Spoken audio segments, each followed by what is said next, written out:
Olá, que tal? Buenas. Hoy vamos a tratar de un asunto importante, la Revolución Mexicana, la lucha pela liberdade e pela tierra. Isso mesmo, eu vou falar espanhol e vocês que lutem para entender. Pô, fala sério, né? Um portunhol só porque eu gosto de vocês e eu quero que vocês entendam o conteúdo. A Revolução Mexicana, ela é muito importante porque ela abre uma série de revoluções que vão eclodir no século XX, porque ela vai servir de exemplo para outros processos revolucionários, como, por exemplo, a Revolução Russa, que tem como base principal a destruição de um sistema de opressão secular, porque ela vai movimentar várias classes sociais que estavam sobre uma opressão estrutural muito característica dos países da América Latina devido ao histórico de colonização e de escravidão. E isso vocês têm que levar em consideração para entender as relações, as tensões políticas dentro do processo revolucionário mexicano, que deixa bem claro esse sentimento de insatisfação da maioria da população, que é explorada por uma minoria social.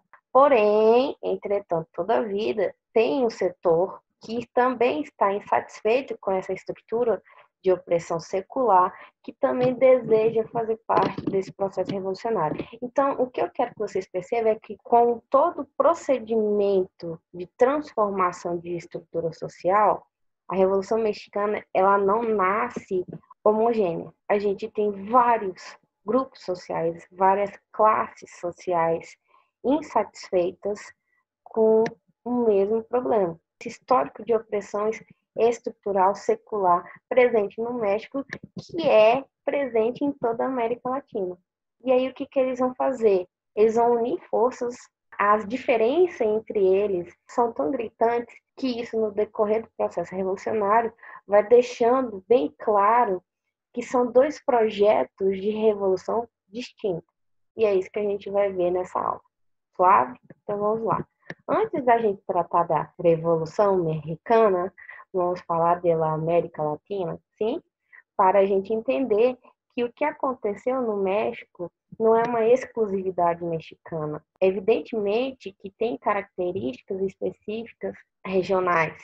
Contudo, a gente pode fazer um quadro de características comuns dos países latinos para a gente entender as mudanças que estão eclodindo. A primeira coisa que vocês têm que entender é que desde quando essa região era uma região colonial, ou seja, era a América Portuguesa e a América Espanhola, era uma grande fazenda. Ou seja, tudo que era produzido, tudo que era extraído daqui ia direto para as suas metrópoles. E era o quê? Portugal, no caso da América Portuguesa, e Espanha, no caso da América Espanhola. Depois do processo de independência dessa região, como vocês podem ver no mapa, a gente vai ter a fragmentação da América Espanhola em vários países, porque diferente do que aconteceu na América Portuguesa, na América Espanhola, os líderes dos processos de independência optaram pelo regime republicano. O Brasil não foi desse jeito. O Brasil tinha que ser do contra. Evidentemente, ele vai optar por um regime monárquico, vocês sabem muito bem disso. Lá no início do século XIX, a América Latina começa seu processo de independência, mas tem algumas regiões, principalmente as regiões de ilhota, que só vão conseguir essa independência no final do século XIX e início do século XX. Mas com essa mudança de fatos políticos, não mais colônia, agora sim uma nação livre e independente, a pergunta que eu faço, eles deixaram de ser grandes fazendas? Não. A diferença é que agora eles são as grandes fazendas do mundo inteiro. Não só da Espanha, não só de Portugal. Por quê? Agora, enquanto nação livre, baseado nos ideais liberais, ou seja, eu posso comercializar com qualquer pessoa, com qualquer país, com qualquer empresa, de qualquer lugar, eles podem exportar para qualquer lugar, que seja seu parceiro econômico. Porém, diante de uma estrutura econômica basicamente de agroexportação, a América Latina é lá dentro do processo de industrialização de forma tardia. Então, isso vai fazer com que haja uma separação entre os países mais desenvolvidos e os países em processo de desenvolvimento. É por isso que a gente pode dizer que a América Latina do século XIX e ainda no início do século XX tinha como base econômica a agroexportação. Por quê? Ela vai adentrar o processo de industrialização de forma tardia e, por vezes, por imposição. Às vezes, os países ainda não tinham condições econômicas de desenvolver o seu setor industrial, porém, com uma pressão de se tornar moderno, se equiparar aos países vizinhos, os parceiros econômicos, eles vão acabar aceitando o chamado empréstimo, investimento desses países já industrializados que dizem que querem que os seus parceiros econômicos também entrem nesse processo de industrialização. Mesmo assim, independentemente de como eles entram no processo de industrialização, a formação das indústrias na América Latina foi tardia. É bom lembrar que, desde que a América Latina é a América Latina, ela vem sendo palco dos interesses dos Estados Unidos e da Inglaterra. É só lembrar do Grande Porrete, que era a política externa norte-americana de apoio aos processos de independência na América Latina, isso aí no final do século XIX, início do século XX, porque algumas partes da América Central ainda estavam sob domínio de alguns países europeus, e aí os Estados Unidos, como um bom amigo, vai ajudar no processo de independência desses países. Só que essa ajuda tem segundas intenções, e a intenção dos Estados Unidos é ampliar a sua influência na América Latina. Por quê? Por séculos, o país que mais tinha influência econômica na América Latina não era os Estados Unidos, porque os Estados Unidos, até metade do século XVIII, era colônia da Inglaterra. A colônia ele não poderia exercer influência política e econômica na América Latina. Quem exercia essa influência de forma quase hegemônica era a Inglaterra. A Inglaterra que vai, por exemplo, ajudar no processo de financiamento da Guerra do Paraguai. Uma série de situações que ocorreram na América Latina e a Inglaterra vai investir, vai emprestar dinheiro. Só que com o passar do tempo, a Inglaterra vai fazer o seguinte: vou dar um tempinho de América Latina e vou passar a investir força em outra região, como, por exemplo, na Ásia, na África e na Oceania. Por que esses dois países em questão têm interesse na América Latina? Porque a América Latina ela é rica, é uma região rica em produção agropecuária, bem como rica em minérios, que são importantíssimos para o setor industrial e para o setor de combustíveis, se você levar em consideração que a América Latina detém a maior reserva de petróleo do mundo. Sabe onde fica? Isso mesmo, Venezuela. Além dessa rivalidade de interesse entre os Estados Unidos e a Inglaterra na região, os países da região têm suas tretas particulares. O melhor exemplo dessas tretas regionais é a Guerra do Paraguai.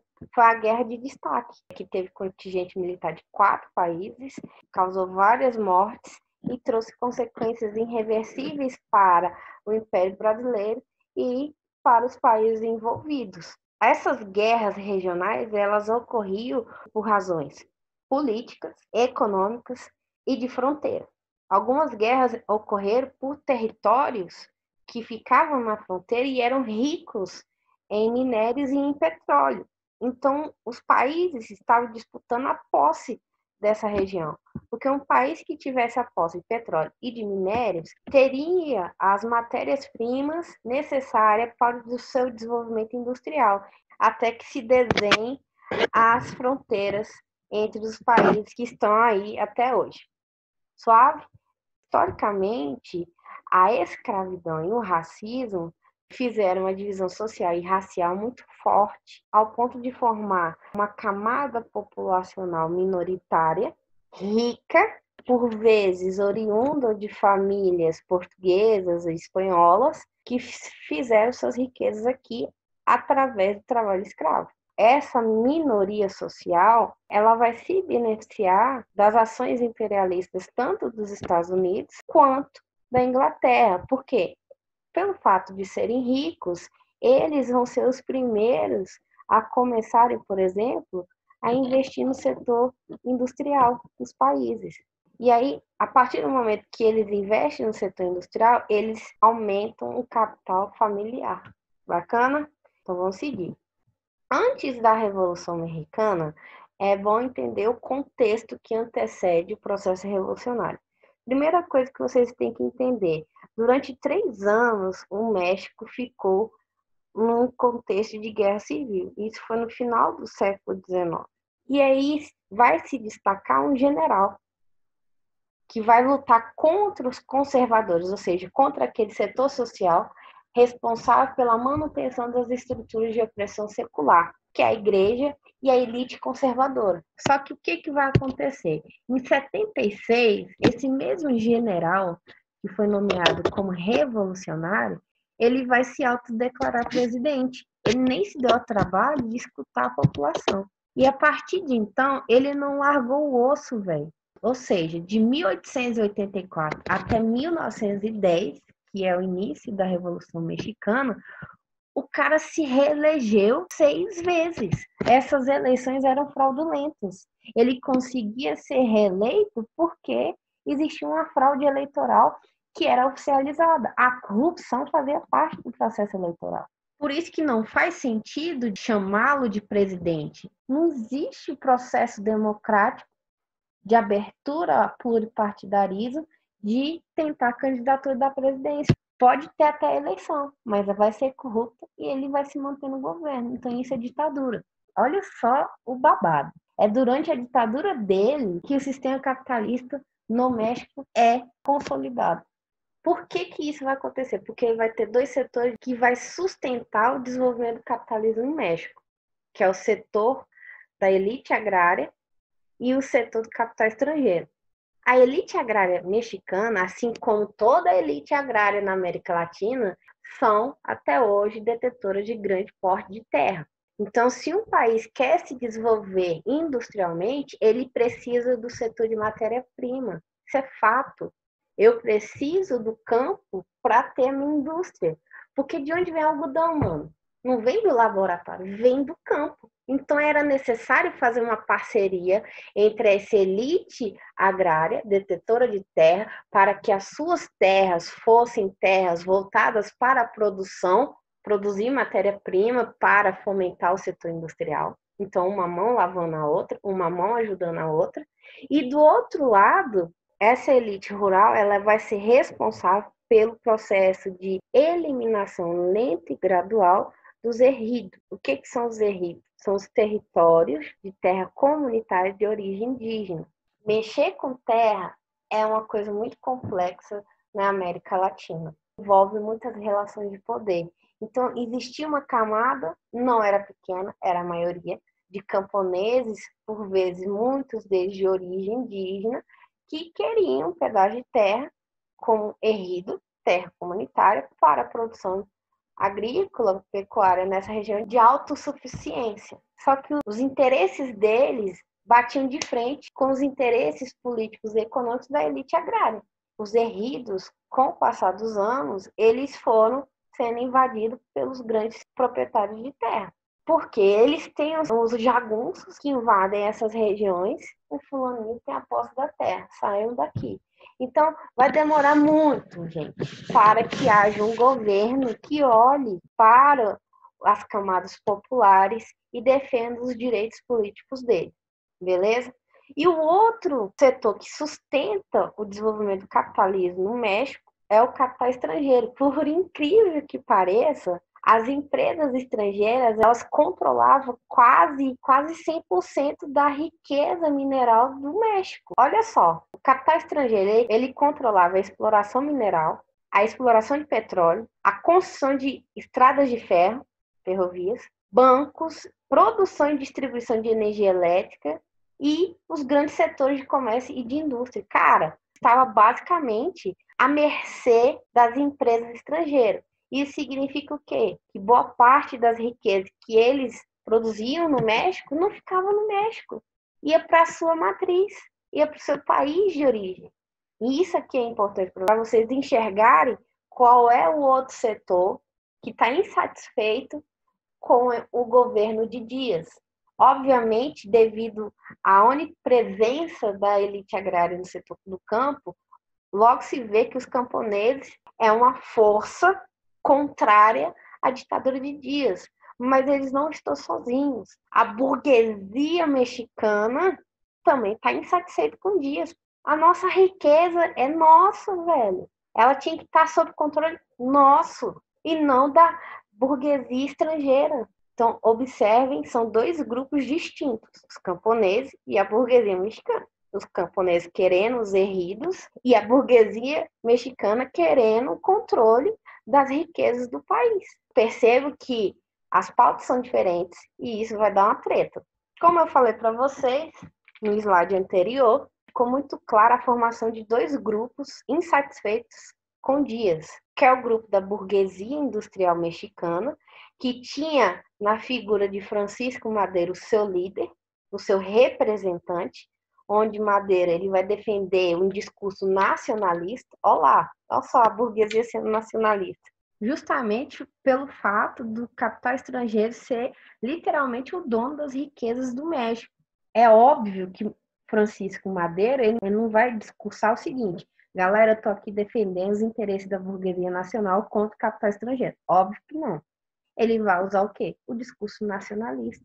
O México é dos mexicanos. O discurso nacionalista é para conseguir o apoio necessário das camadas populares. E ele vai conseguir esse apoio. Do outro lado da força, digamos assim, a gente vai ter a figura de dois grandes líderes que vão defender a pauta dos camponeses. Vai se destacar Emiliano Zapata e Pancho Villa. Então, a terra vai ser o eixo do discurso deles, que vão defender os interesses dos camponeses, que é o quê? O acesso à terra. Uma coisa interessante para vocês entenderem as figuras que estão à frente do processo revolucionário, Madero, ele é de uma família rica mexicana, donos de terra.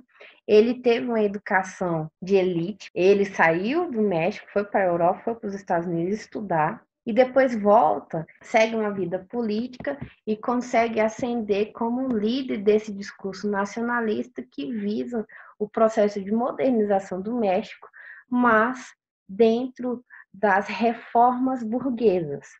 Do outro lado, a gente tem Zapata, vem de uma família dona de terra, mas não de grandes porte de terra, como a família de Madero, pequeno porte de terra, que vai ter essa terra invadida por grandes proprietários de terra. Está aí uma das razões que ele vai se tornar porta-voz dos camponeses e também dos pequenos proprietários de terra que tiveram suas terras invadidas. Ele tem uma educação muito básica, mas ele teve um professor que lhe apresentou o anarquismo. Teve acesso a livros, aos escritos de grandes estudiosos, de grandes escritores do anarquismo, e isso vai influenciar a sua visão de mundo. Diferente de Madero, que teve aos Estados Unidos, que leu muitos textos liberais, Zapata vai ler muitos textos anarquistas. Então, daí você também percebe o posicionamento ideológico de cada um dos líderes. Madero muito mais visando as reformas liberais, já que essa é a base e é o que ele acredita.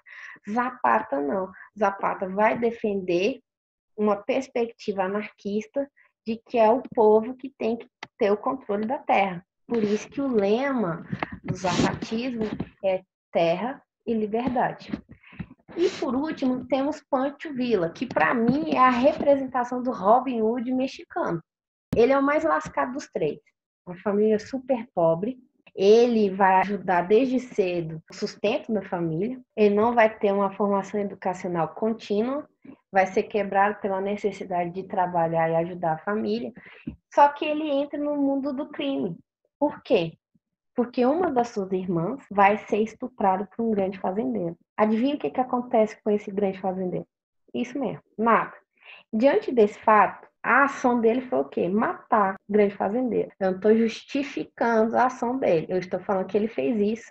E aí, para fugir dos jagunços, para fugir da polícia, porque a polícia não fez nada quando estuprou a irmã dele. Mas quando ele matou o dono da terra, foram atrás dele. E aí, por isso, ele teve que fugir para um grupo de bandoleiros, que é um grupo que invadia grandes terras ou invadia banco e roubava. Eles nunca roubavam dos pobres, eles sempre roubavam dos ricos. Por isso que eu estou falando que é uma versão à la americana do Robin Hood. Esses eram os líderes da Revolução Mexicana. Percebo que entre eles não existe uma unidade ideológica. Cada um deles está marcado pela sua formação intelectual, pela sua formação social e pelo seu sofrimento social também, porque todos eles vão ser importantes para a gente entender as decisões políticas que eles tomaram, beleza?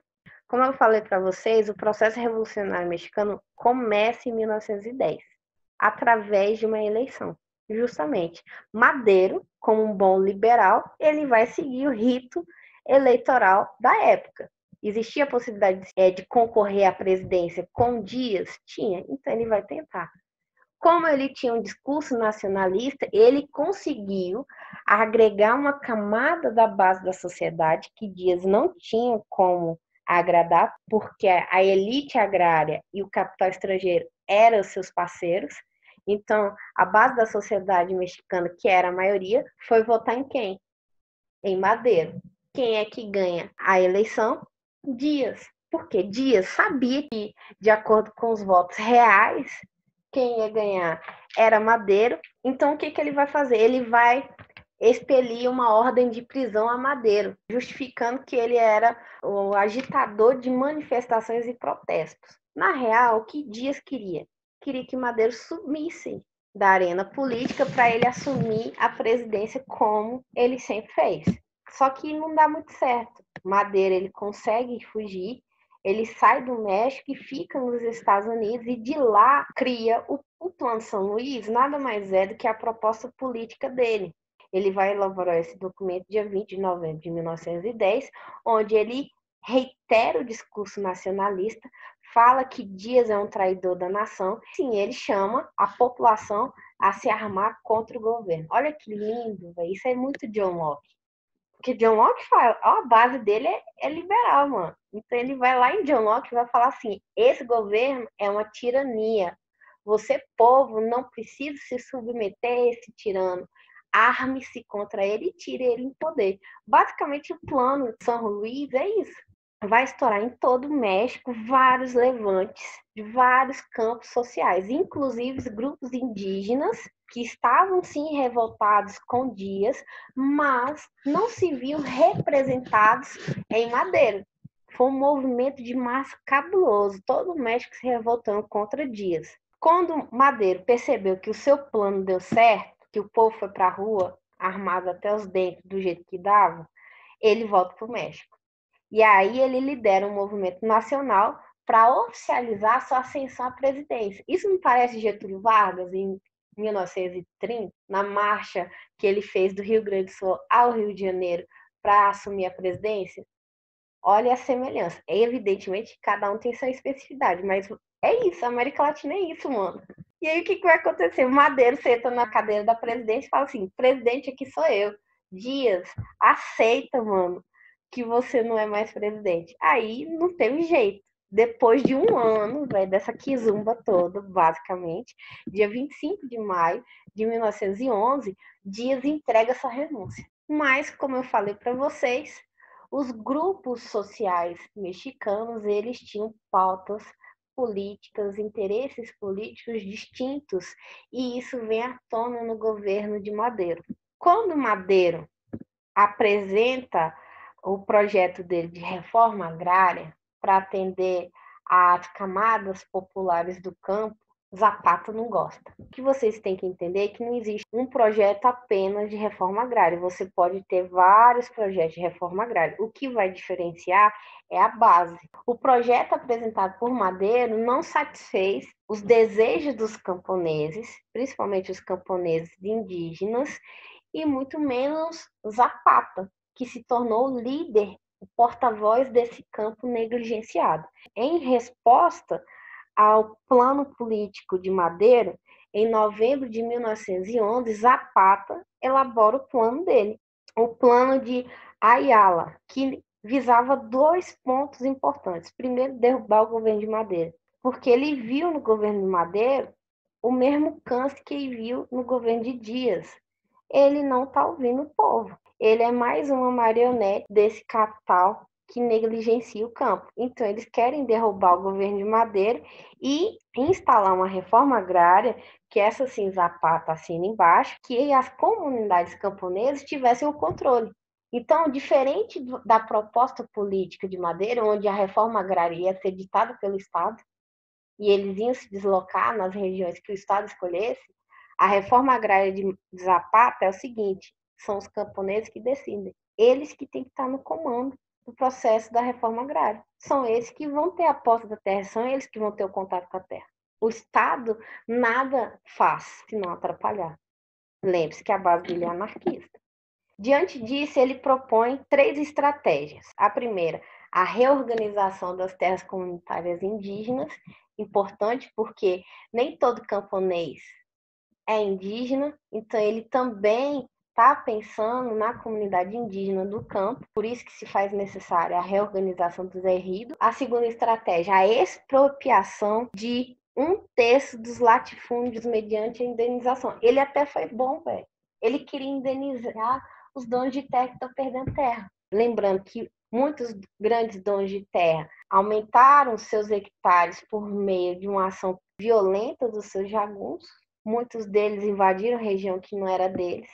Então, Zapata não está nem falando de vendenta. Ele está falando assim, ó, 1/3 das suas terras. E indenização, sem medo de ser feliz. E, por último, a nacionalização dos bens dos inimigos da Revolução, como, por exemplo, é o caso da igreja, ou da elite agrária que se põe contra o processo revolucionário. Esses sim teriam os seus bens nacionalizados sem nenhum tipo de indenização, porque eles são contra a revolução. Como Zapata era a lei ou a figura do Estado, porque o Estado é uma figura autoritária de acordo com ele, ele visava organizar uma força militar desmembrada do Estado, desmembrada das forças armadas do Estado. Então ele vai organizar o Exército Libertador do Sul, que nada mais é do que armar o povo, cujo objetivo, claro, de armar os camponeses, principalmente, era que os camponeses que iam construir essa reforma agrária nos ejidos tivessem capacidade bélica de se proteger. Se ele não tem esse processo de construção de um exército autônomo às Forças Armadas Mexicanas, as terras comunais indígenas seriam facilmente invadidas e o povo lá seria facilmente massacrado. Então, visando a proteção dessa galera, ele falou, vamos armar esse povo, é a melhor coisa. Isso no pensamento dele.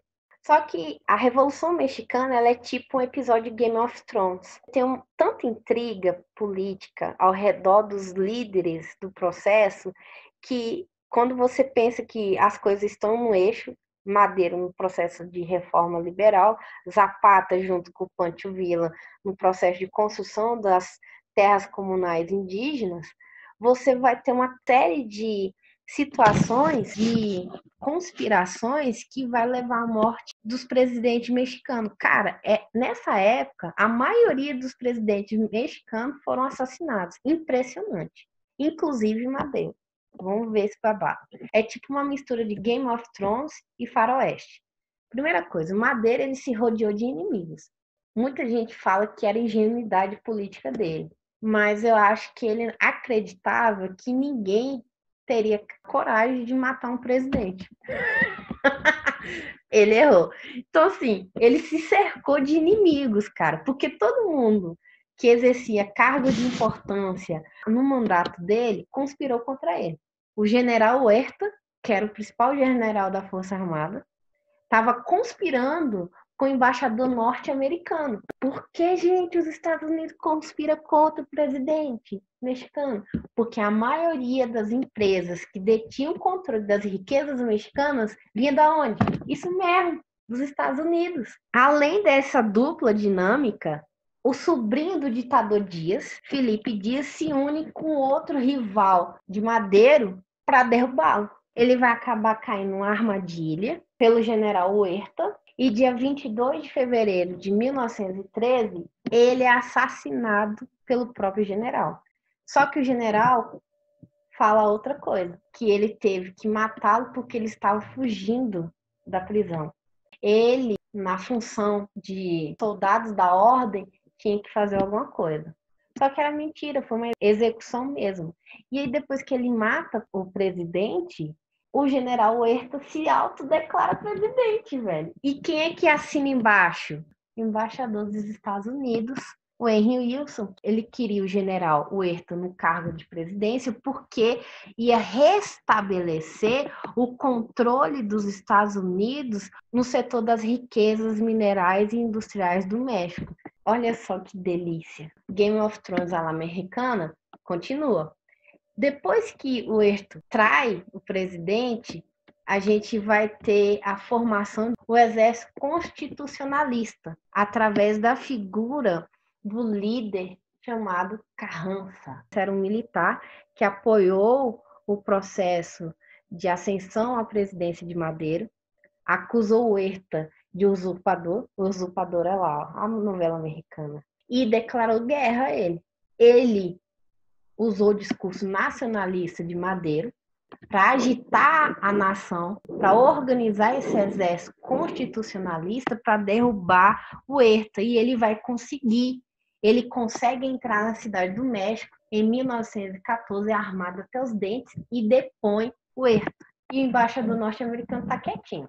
Nessa hora ele ficou quietinho. E aí, o que ele vai fazer? Ele vai seguir o projeto político nacionalista de Madero.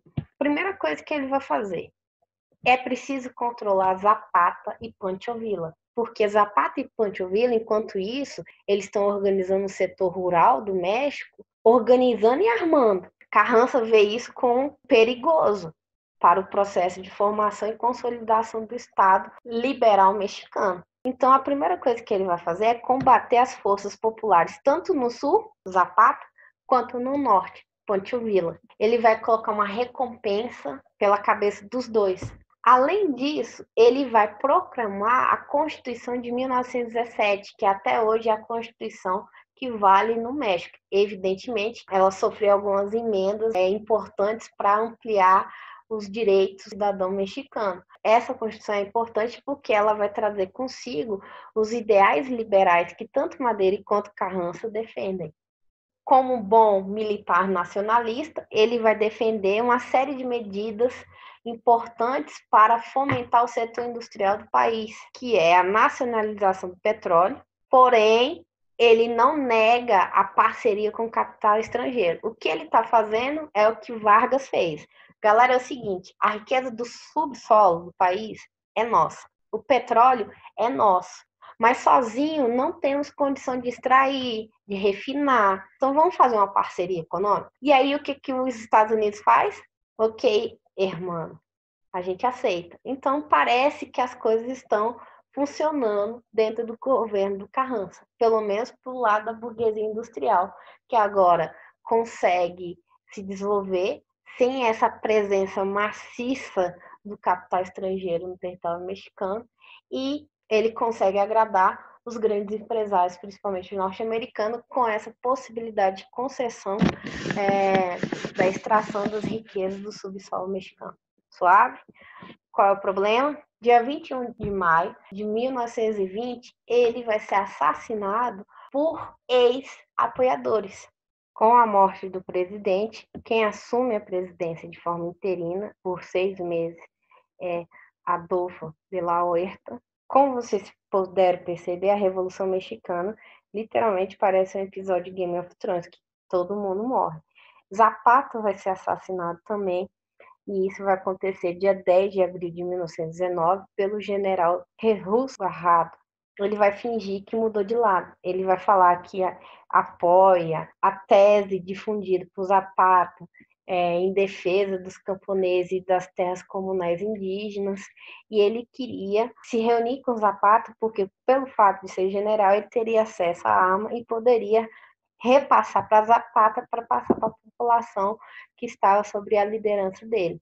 Zapata confirma o encontro na região de Morelos, que é a região natal de Zapata, e aí ele vai de encontro ao general despreparado. Assim que o general o vê, mete bala nele. Ou seja, o general agiu como um covarde, nem deu tempo para o cara pegar na arma, atirou nele, e assim ele conseguiu a recompensa pela cabeça de Zapata.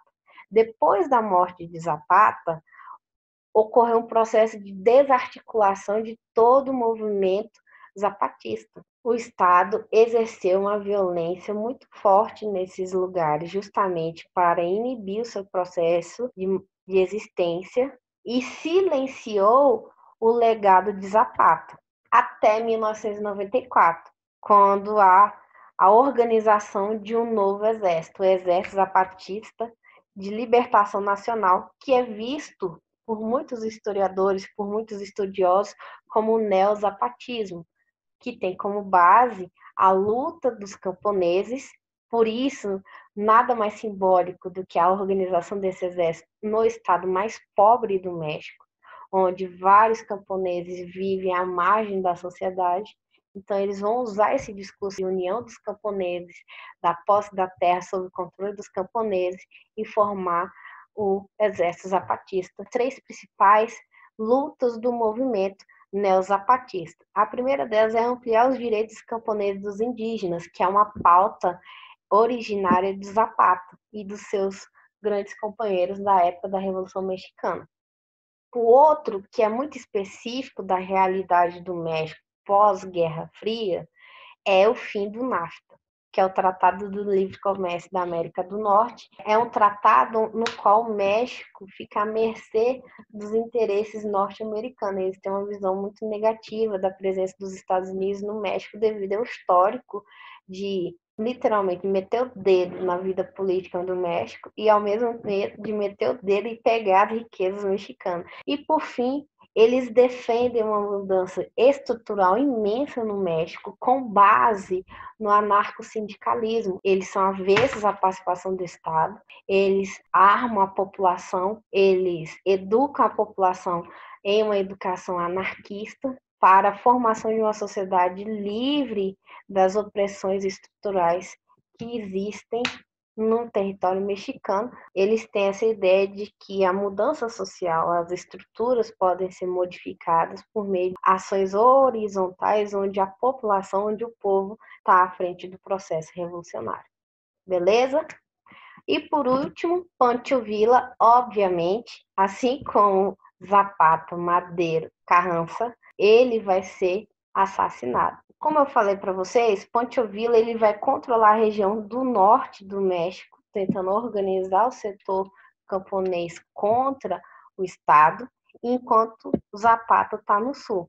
Como Carranza ele era um cara liberal e ele em nenhum momento impedia a parceria dos Estados Unidos com seu país, ele pede apoio militar aos Estados Unidos para conter os avanços militares de Pancho Villa na região norte do México. E os Estados Unidos cedem esse auxílio, afinal de contas, as concessões da extração de petróleo continuam acontecendo para as empresas norte-americanas, nada mais justo do que ajudar um bom amigo, Carranza. E aí o apoio militar dos Estados Unidos consegue derrotar o exército de Pancho Villa e o Pancho Villa fica pé da vida. E a forma dele demonstrar que ficou irritado com a ação militar norte-americana é invadir um povoado americano situado na divisa entre os Estados Unidos e o México, e ele literalmente faz uma retaliação ao que o exército norte-americano fez com as suas tropas. Isso foi em 1916. Durante 4 anos, ele ficou fugindo tanto das tropas mexicanas quanto das tropas norte-americanas. As tropas mexicanas, porque o Carranza tinha colocado a cabeça dele para prêmio, assim como fez com Zapata, e os Estados Unidos pelo fato dele ter ido para um povoado norte-americano e ter feito uma retaliação à la faroeste. Ele fica esse tempo todo fugindo até 1920. O que aconteceu em 1920 para ele parar de fugir? Carranza foi assassinado pelos seus ex-amiguinhos. Com a morte de Carranza e a retirada das tropas militares norte-americanas, Pancho Villa achou que estava de boa. Vou voltar para o meu vilarejo e vou viver minha vida normal. Quem assumiu a presidência era o Adolfo Huerta. Ele vai lá, faz as pazes com o presidente e volta para o seu vilarejo na boa. Só que o que acontece? Os inimigos deles, principalmente os grandes donos de terra, não esqueceu que Ponte Vila seguia vivo, na boa, vivendo na dele. E eles vão tramar plano para matá-lo. E eles vão conseguir. Dia 20 de julho de 1923, ele é assassinado dentro do seu carro. Literalmente, a história da Revolução Mexicana foi banhada de sangue, do início ao fim. Rivalidades políticas, pessoais, que vão levar os três grandes líderes do processo revolucionário, mesmo com as suas diferenças ideológicas e pautas políticas, ao mesmo fim, que é o assassinato. Só uma curiosidade a mais, não sei se vocês sabem, o cabelo da princesa Leia tinha esse penteado porque as guerreiras zapatistas usavam esse tipo de penteado para evitar que seus cabelos fossem puxados durante algum tipo de ação militar que elas fossem participar.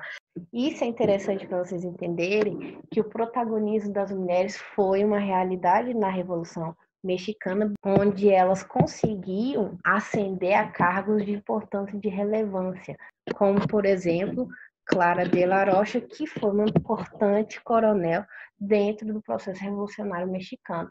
Até hoje, as regiões que estão sob domínio do Exército Zapatista de Libertação Nacional, as mulheres também têm uma participação muito importante. Dentro da ótica do anarquismo, não deveria haver hierarquia entre os gêneros. Ambos lutam pelo mesmo propósito, que é a transformação da sociedade mexicana. Suave? Espero que tenham curtido a aula.